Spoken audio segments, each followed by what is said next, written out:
dragoste primește.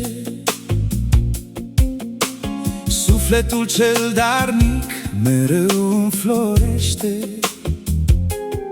Cel ce udă pe alții cu milă și har va fi udat de sus, nu va plânge în zadar. Compasiunea schimbă inimi de piatră. Când împarți o pâine la tine în vatră. Să nu uite ai tăi de casa ta sfântă, căci cel ce-și lasă neamul credința își înfruntă. Dar fericirea îl însoțește pe cel ce zărește. Săracul de la poartă și îl omenește. O haină pe umeri, un gând iubitor îți aduc fericire și un cer protector.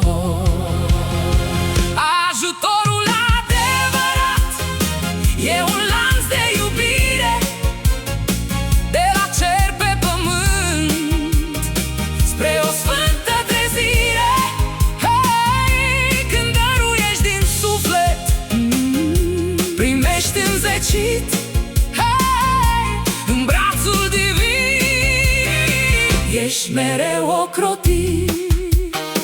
Dar dincolo de pâine, de aur sau argint, e sprijinul moral în cuvântul cel sfânt.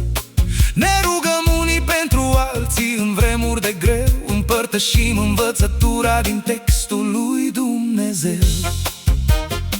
O vorbă de duh, o mână pe umăr pusă tăcut, e resursa divină ce ridică omul căzut.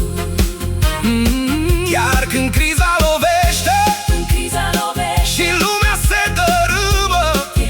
se dărâmă, căutăm ajutorul ce nu se mai dă la mână. Sprijinul lui e sigur, e veșnic și tare, o stâncă de neclintit în cea mai mare strâmtorare. Privește spre ceruri, acolo-i salvarea ta.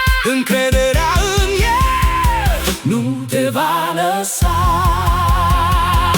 Ajutorul adevărat e un lanț de iubire, de la cer pe pământ spre o sfântă trezire.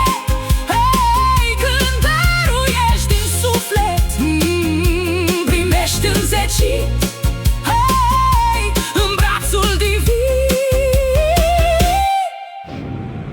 ești mereu ocrotit.